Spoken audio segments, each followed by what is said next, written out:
राम राम दोस्तों। दोस्तों मार्केट को समझना थोड़ा सा ज्यादा जरूरी है क्योंकि पहले क्या होता था। अगर आप पहले कुछ सालों में जाएंगे तो आपको सिचुएशन इस तरह की दिखाई देगी। पहले अगर मार्केट डिसाइड करता था कि पॉजिटिव साइड जाना है तो वो लगभग लगभग पॉजिटिव साइड रहता था।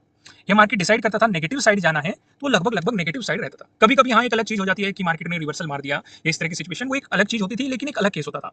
लेकिन आजकल मार्केट की क्या सिचुएशन चल रही है, अगर आप थोड़े से भी सावधान नहीं है मार्केट में तो आप ट्रैप हो सकते हैं। जैसे कि आज के ही दिन यानी कि 26 के मार्केट को अगर आप ऑब्जर्व करेंगे ध्यान से, पहले मार्केट ने एक रिजेक्शन दिखाया किस जोन से। भाई हमारा प्रीवियस डे हाई भी यहीं पे था और प्रीवियस डे क्लोजिंग भी यहीं से था। मार्केट ने यहां से आपको रिजेक्शन दिखाया, साफ साफ आप देख सकते हैं। लेकिन फिर एक सपोर्ट जोन पे सपोर्ट लेके मार्केट ने बाउंस मारा और आपको एक पॉजिटिव साइड मोमेंटम दिखाया। हाँ ऊपर की तरफ एक मजबूत रेजिस्टेंस है 53,000 का राउंड लेवल। लेकिन सवाल ये है कि जो लोग यहाँ पे नेगेटिव साइड बैठे होंगे, अगर वो सही टाइम पे ना निकले होंगे तो वो बुरी तरीके से ट्रैप हो गए होंगे, या फिर उन्होंने अपनी पोजीशंस को एवरेज करने की कोशिश की होगी, तब भी वो बुरी तरीके से ट्रैप हो चुके होंगे। तो इस तरह की सिचुएशन को आपको किस तरीके से अवॉइड करना चाहिए, कैसे समझना चाहिए, आज मैं आपको एक चीज तो ये एक्सप्लेन करने वाला हूं। फिर हम डिस्कशन करेंगे कि आपको कल के लिए किस तरीके से मार्केट को अप्रोच करना है या किस तरीके से आपको मार्केट में सारी चीजें ऑब्जर्व करनी है। तो आइए सिचुएशन को थोड़ा सा डिटेल में डिस्कस करते हैं और सारी चीजों को ध्यान से एनालाइज करते हैं जिससे कि आप सारी सिचुएशन को समझ सके। जैसे कि हम यहाँ पे क्या देख रहे हैं, पहले ऑब्जर्व करते हैं। आज मैं लॉजिक एक्सप्लेन करने वाला हूं पहले, क्योंकि पहले मैं लॉजिक बीच में वीडियो में एक्सप्लेन करता था, लेकिन अभी शुरुआत में ही लॉजिक को ध्यान से समझते हैं जिससे कि आपको बहुत कुछ सीखने को मिलेगा आज। ध्यान से समझना। पहले ऑब्जर्व करो 25 को। 25 को मार्केट ने यहाँ पे एक रेंज क्रिएट करी, यानी कि ऊपर एक रेजिस्टेंस जोन बनाने की कोशिश करी, नीचे एक सपोर्ट जोन बनाने की कोशिश करी। मार्केट ने आपको ये ऑब्जर्वेशन दिखाया। तो पहला सवाल माइंड में क्या आएगा कि अगर मार्केट फिर से इसी रेंज में घूमता है तो क्या हो सकता है, साइडवेज मार्केट जा सकता है। और साइडवेज मार्केट में आपको छेड़खानी बिल्कुल भी नहीं करनी चाहिए, पहली चीज। दूसरी चीज, अगर आप ये ऑब्जर्व कर रहे हैं, आपको रिजेक्शन साफ साफ दिख रहा है कि मार्केट प्रीवियस डे हाई से रिजेक्शन ले रहा है या प्रीवियस डे क्लोजिंग से रिजेक्शन ले रहा है और आपको एक नेगेटिव मोमेंटम देने की कोशिश कर रहा है। भले आपने पूरी क्वांटिटी के साथ पोजीशन बनाई हो या फिर छोटी क्वांटिटी के साथ पोजीशन बनाई हो, क्योंकि ये मोमेंटम तो आपको सीधे मिला है, लेकिन यहां पे मार्केट ने टाइम स्पेंड करना शुरू कर दिया। ध्यान से अगर आप ऑब्जर्व करेंगे, ये जो सपोर्ट जोन है यानी कि 52,400 का जो एक ये सपोर्ट एरिया है, मार्केट ने इसका ब्रेकडाउन नहीं दिया है। इसमें मार्केट पूरी तरीके से आपको ब्रेकडाउन देता हुआ नहीं दिखाई दे रहा है। तो मैंने आपको एक बात समझाई हुई है, अगर आप किसी पोजीशन में बैठे हुए हैं, किसी पोजीशन के बाद यानी कि कुछ देर मार्केट चलने के बाद अगर वहां पे टाइम स्पेंड करना शुरू कर दे, साइडवेज होने लगे, तो या तो वो बाउंस मार, भाई तीनों पॉसिबिलिटी बन सकती है, मैं तीनों का डिस्कशन करता हूं। पहली पॉसिबिलिटी क्या बन सकती है,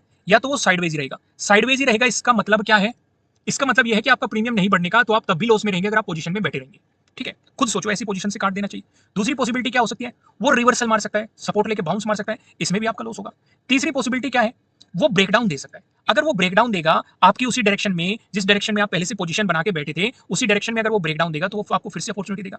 यानी कि अगर मार्केट यहां पे टाइम स्पेंड कर रहा है तो साइडवेज जा रहा है तब भी हमारा नुकसान है, अगर वो बाउंस करेगा तब भी हमारा नुकसान है, इसलिए टाइम स्पेंड होते ही आपको एग्जिट कर देना चाहिए। काफी लोग सोचेंगे कि कई बार टाइम स्पेंड करके मार्केट ब्रेकडाउन दे देता है, ये तो अपॉर्चुनिटी हमारे हाथ से निकल जाएगी, क्योंकि इसमें प्रीमियम एकदम से बढ़ जाता है फिर स्लो हो जाता है।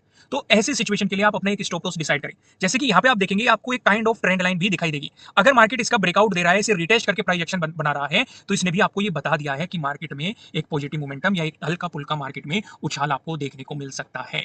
तो इसलिए आपको मार्केट में जो संकेत दिखाई दे रहे हैं, जो सिचुएशन दिखाई दे रही है, जो ऑब्जर्वेशन आपको दिखाई दे रहे हैं, आपको वे पहचानने पड़ेंगे और उसी के अकॉर्डिंग आपको चीजें प्लान करनी पड़ेगी। जैसे कि अगर इस सपोर्ट जोन का ब्रेकडाउन देता तो आप नेगेटिव साइड फिर से प्लान कर सकते थे, अगर आप अपनी पोजीशन को एग्जिट कर चुके होंगे। अगर आपने यहां पे भी कंफ्यूज थे, यहां पे भी कंफ्यूज थे, तो मार्केट ने आपको ट्रेंड लाइन का बहुत ही बेहतरीन ब्रेकआउट दिया है, रिटेस्ट भी किया है और प्राइस एक्शन भी आपके लिए काफी बेहतरीन बनाया है। इस सिचुएशन पे आपके लिए इंपॉर्टेंट रेजिस्टेंस कहां पे हो सकते थे, इस एरिया में आपके लिए इंपॉर्टेंट रेजिस्टेंस हो सकते थे और मार्केट ने यहां पे टाइम स्पेंड क्यों किया है। जल्दी से मुझे कमेंट करके बताओ, ये सवाल मैं आपसे पूछ लेता हूं कि इस एरिया में आपके लिए इंपॉर्टेंट रेजिस्टेंस क्यों हो सकते थे। जल्दी से मुझे कमेंट करके बताएं। कर दिया सभी ने कमेंट, मैं दे दूं अपना जवाब। इस एरिया में इंपॉर्टेंट रेजिस्टेंस इसलिए हो सकते थे कि प्रीवियस डे हाई आपका इस एरिया में है, प्रीवियस डे क्लोजिंग आपका इस एरिया में है और ट्रेडिंग डे हाई आपका इसी एरिया में है, और मार्केट ने यहां पे टाइम स्पेंड भी किया है। दिखाई दे रहा है कि नहीं, और फिर मार्केट ने इसका ब्रेकआउट देके फिर से आपके लिए अपॉर्चुनिटी बनाई है, क्योंकि फिर आपके लिए एक इंपॉर्टेंट रेजिस्टेंस एरिया क्या है, 53,000। क्या मार्केट ने उसे अचीव करा के आपको दिया है, बिल्कुल अचीव करा के मार्केट ने आपको वो सिचुएशन बना के दिए। इसलिए इन सिचुएशन को समझा करो, ऑब्जर्व किया करो, यहीं से आपकी मार्केट के बारे में क्लियरिटी मिलती है। समझ में आ गई बात। दूसरी सिचुएशन भी मैं आपके साथ डिस्कस करता हूं। अब यहाँ पे एक बात और ऑब्जर्व करो, यहाँ पे मार्केट लगभग 12 बजे के पास आया, 53,000 के आसपास निकाल पाया, नहीं निकाल पाया। फिर मार्केट में फाइट चली बायर सेलर्स के बीच, कहीं सेलर्स जीते, फिर बायर्स मार्केट को ऊपर लेके आए, फिर धीरे धीरे क्या फिर से निकाल पाया, नहीं निकाल पाया। अब ये एरिया हमारे लिए इंपॉर्टेंट हो गया है, इसके पीछे दो रीजन है। जल्दी से मुझे कमेंट करके बताओ। कमेंट करने में आप बहुत ही ज्यादा अलकस कर रहे हैं, अगर आप कमेंट नहीं करेंगे तो लर्निंग कैसे करेंगे। इसलिए अगर आप अपनी लर्निंग को स्ट्रॉन्ग करना चाहते हैं, जो भी सवाल आपसे पूछा जाएगा उनके जवाब दिया करो। भले आप गलत जवाब दे रहे हैं उससे मैटर नहीं है, आपका जवाब देना ज्यादा जरूरी है, क्योंकि वहीं से आपकी लर्निंग होगी, क्योंकि क्लियर तो मैं कर दूंगा, दे दूं मैं अपना जवाब? सभी ने कर दिया जवाब। पहला तो यहाँ पे 53,000 का राउंड लेवल आ चुका है। दूसरा, आपके लिए प्रीवियस डे हाई भी इसी एरिया में बन चुका है। तो आपके लिए दो इंपॉर्टेंट रेजिस्टेंस बन गए, क्योंकि अगर आपकी प्रीवियस डे क्लोजिंग यहाँ पे है, अगर मार्केट ने देखो प्रीवियस डे क्लोजिंग लगभग लगभग उसी के आसपास है जहां पे कल थी, थोड़ी बहुत ऊपर है लेकिन मोस्ट प्रोबेबली उसी एरिया के जोन में है। तो अगर मार्केट फिर से आपको पॉजिटिव मोमेंटम दिखाता है तो आपके लिए पहले इंपॉर्टेंट रेजिस्टेंस कहां बनेगा? यहीं पे बनेगा, 53,000 का राउंड लेवल, और आपके लिए प्रीवियस डे हाई भी है। बात समझ में आई कि नहीं? यहां तक क्लियर होगी? कोई भी कंफ्यूजन है ना? आइए एनालिसिस को थोड़ा आगे बढ़ाते हैं और आगे का डिस्कशन मैं आपके साथ करने की कोशिश करता हूं, उस चीज को भी यहाँ पे समझने की कोशिश करना। पहले एक बार वन डे के टाइम फ्रेम पे आ जाते हैं। वन डे के टाइम फ्रेम पे हम क्या देख रहे हैं कि मार्केट काफी अच्छा निकल रहा है। पहले मार्केट ने एक रेंज क्रिएट करी और उस रेंज के बाद मार्केट ने एक अच्छा मोमेंटम दिया।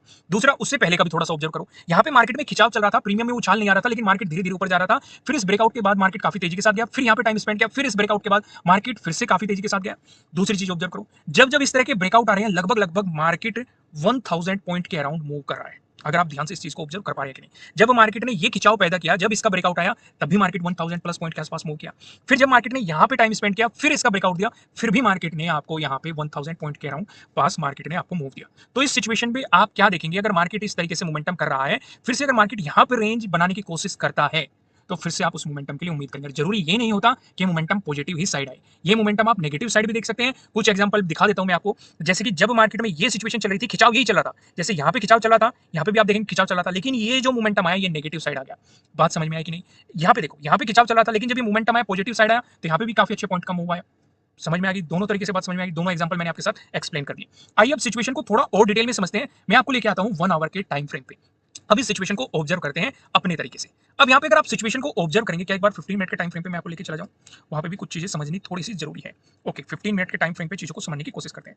अगर मार्केट फ्लैट ओपन होकर आपको पॉजिटिव मोमेंटम दिखाता है, तो ये सिचुएशन में आपके साथ ऑलरेडी ही डिस्कस कर चुका हूं। कैसे डिस्कस कर चुका हूं कि अगर मार्केट यहां से ऊपर जाता है तो आपके लिए अगला इंपॉर्टेंट रेजिस्टेंस एरिया क्या है इस जोन में? कौन से रेजिस्टेंस है? दो रेजिस्टेंस है, एक 53,000 का राउंड लेवल है और एक आपके लिए प्रीवियस डे हाई है।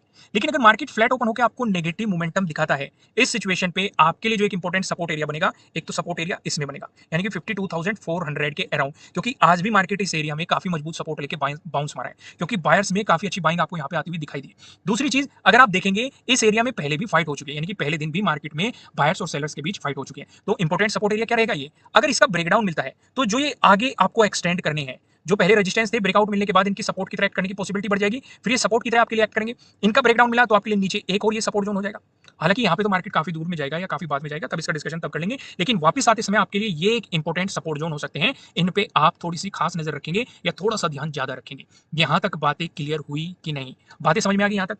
अगर आपको मिलती है गैप अप ओपनिंग, दोस्तों गैप अप ओपनिंग का डिस्कशन करने से पहले मैं आपको ये बता दूं, ये आपके लिए किसी भी तरह का ना तो कोई बाय रिकमेंडेशन है, ना ही कोई सेलिंग रिकमेंडेशन है। ये जस्ट एजुकेशनल पर्पस से बनाई गई एनालिसिस वीडियो है। इन्वेस्ट करने से पहले आपको अपनी रिसर्च करनी है, अपने इन्वेस्टर की सलाह लेनी है, क्योंकि प्रॉफिट भी आपका होने वाला है, लॉस की जिम्मेदारी भी आपको अपने आप लेनी है। अगर मार्केट ने आपको गैप अप ओपनिंग दे दी, उस सिचुएशन पे आप क्या करेंगे? भाई अगर मार्केट गैप अप ओपनिंग देता है तो लगभग हमारे लिए 300 पॉइंट का एरिया है। भाई इंपॉर्टेंट रेजिस्टेंस जोन तो हमारे लिए यही है। आज भी मार्केट में फाइट चली है, तो हमें ये देखना है कि अगर बहुत ही ज्यादा बड़ी गैप अप ओपनिंग मिल गई तो हमारा सिंपल सा रूल है, बड़ी ग्रीन कैंडल, बड़ी रेड कैंडल, बड़ी गैप अप ओपनिंग और बड़ी गैप डाउन ओपनिंग, इनसे हम दूर रहते हैं। इनके साथ आपको छेड़खानी नहीं करनी है। अगर ज्यादा बड़ी गैप अप ओपनिंग मिल गई तो आप यहां पे देखना कि 53,000 पे मार्केट रिजेक्शन लेगा या ब्रेकआउट देगा, क्योंकि अगर ब्रेकआउट दे दिया, जो सेलर्स मार्केट को यहां से नीचे से पुश कर रहे थे उनका स्टॉप लॉस यहीं कहीं पड़ा होगा, तो उनके अंदर डर पैदा होगा, वो भागेंगे तो आपको ऊपर की साइड मूव मिल सकता है। लेकिन अगर मार्केट में वहां से रिवर्सल बनाया, जैसे कि आज भी अगर आप नोटिस करेंगे 15 मिनट के टाइम फ्रेम पे, इन दोनों कैंडल में आपको शार्प सेलिंग देखने को मिली है। लगभग इन दोनों कैंडल में मार्केट 300 पॉइंट के अराउंड मूव कर चुका है, मोटा मोटा, बिल्कुल एग्जैक्टली नहीं, लेकिन 250 प्लस पॉइंट मार्केट मूव कर चुका है। तो अगर मार्केट गैप अप ओपनिंग देके फिर से आपको एक रिवर्सल देता है या अपने ट्रेडिंग डे लो का ब्रेकडाउन देते हुए नीचे चलता है, तो आपके लिए पहला important support area previous day closing ही रहने वाला है। और ये सपोर्ट सिर्फ इत्तेफाक से नहीं है। अगर आप ऑब्जर्व करेंगे 25 को भी अगर आप ऑब्जर्व करेंगे, इस एरिया में मार्केट ने मजबूत रेजिस्टेंस दिखाया था। आज के दिन भी 26 को ऑब्जर्व करेंगे, इसी एरिया में मार्केट रेजिस्टेंस ओपन होके इसी एरिया में रेजिस्टेंस दिखा के फिर से एक रिवर्सल मारा था। यानी कि जो हमारे लिए एक मजबूत रेजिस्टेंस बना हुआ था, ब्रेकआउट मिलने के बाद उसकी एक मजबूत की तरह सपोर्ट की तरह एक्ट करने की पॉसिबिलिटी उतनी ही अधिक बढ़ जाती है। और ये चीज आप यहाँ पे होते हुए भी देख सकते हैं कि पहले जो एक ये रेजिस्टेंस था, अब ये सपोर्ट की तरह एक्ट कर रहा है। तो इस जोन से अगर मार्केट नीचे चलता है, एक तो हमारे सपोर्ट जोन का भी ब्रेकडाउन मिल रहा है, साथ ही साथ आपको प्रीवियस डे क्लोजिंग का भी ब्रेकडाउन मिल रहा है। बात समझ में आई कि नहीं? फिर इंपॉर्टेंट सपोर्ट एरिया हो जाएगा आपके लिए प्रीवियस डे लो। अब थोड़ा सा ट्विस्ट है, अगर मार्केट ने दे दी आपको गैप डाउन ओपनिंग, यहां पे थोड़ा सा ट्विस्ट है, क्योंकि हम ये देख रहे हैं कि पहले एक रेजिस्टेंस जोन था, ब्रेकआउट मिला, मार्केट ने देखो सिर्फ एक बार सपोर्ट नहीं लिया, पहले भी सपोर्ट लेके बाउंस कर गया, फिर से मार्केट उसी सपोर्ट एरिया में है। अगर मार्केट गैप डाउन ओपनिंग देता है तो इसका मतलब सपोर्ट एरिया का ब्रेकडाउन मिला है, तो उसकी रेजिस्टेंस की ट्रैक करने की पॉसिबिलिटी बढ़ जाएगी। तो फिर उस एरिया में आपके लिए जो इंपॉर्टेंट सपोर्ट की पॉसिबिलिटीज बनेगी, ये प्रीवियस डे लो आपके लिए काफी इंपॉर्टेंट सपोर्ट की तरह आपको एक्ट करता हुआ दिखाई दे सकता है। बात यहां तक समझ में आई कि नहीं आई? नहीं आई हो तो वीडियो को एक बार फिर देख लेना, आ गई हो तो वीडियो को लाइक कर देना, कमेंट करके बताना मुझे आपको एनालिसिस कैसे लग रहे हैं, नए हो सब्सक्राइब करना और बेल आइकन प्रेस करना, जिससे आपको आने वाली वीडियोस के नोटिफिकेशन मिल सकेंगे। फिलहाल इस वीडियो में इतना ही, फिर मिलते हैं किसी नेक्स्ट वीडियो में, तब तक के लिए राम राम।